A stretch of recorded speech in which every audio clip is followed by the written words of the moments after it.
ditty you playing little ditty. An original tune? Or Yeah. See, I always played these like sappy, slow finger picky songs and recorded them on my little MacBook Pro on GarageBand, edited them all and everything, and got like one person to listen to them, and that one person was me.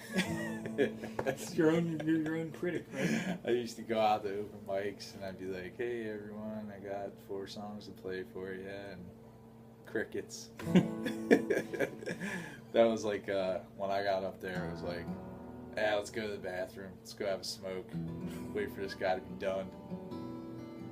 That's cool, man. You got to start somewhere. Yeah. So how you feeling about the Bandcampers situation? I love it, man. I think I played with so many people, and to have the kind of chemistry that we had right off the bat. Like, you remember the first time we played when I came over here.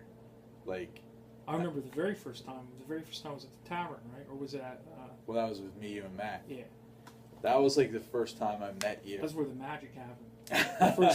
the first inkling of magic. That's where I met you, and I was listening to. I had played open mics there a bunch of times, and like when I heard that Matt Cannon was playing, I was like, "Oh, I know Matt. I didn't know he was a singer. You know, I could go down and check this out." We went there a bunch of times anyway. We frequently went to the tavern at that time, and you guys were there, and I was like, "Oh, this is pretty cool." And then I remember looking over at you, and I was like, "This guy's a fucking giant, man." Well, I said to my you mean physically? He's like 6'8", you know. Like, I remember the first time. This guy's got to be a bass player. Yeah, right. I remember playing something. I forget what it was. It was it might have been the House Chainsaw. We're playing it.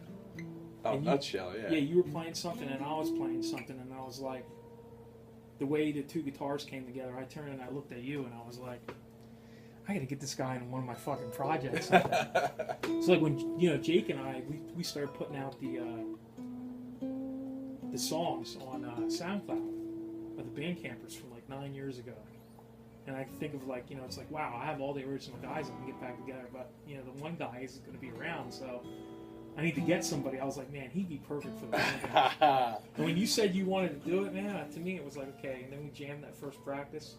That first practice went way better than I expected. Like, I showed up here and I was all nervous because I was like, man, I probably don't play these songs the way that they play them, and how's it going to go over acoustically? Like, but then we started playing and everything just like fell into place, and I was like, man, I got to get into this.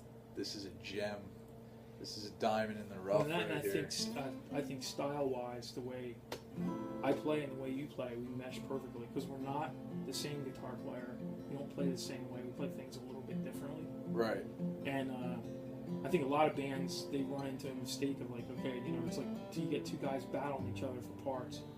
But I think it's how they fit together. That's what I was relieved about the most, is the fact that in every area that I lack, you exceed in.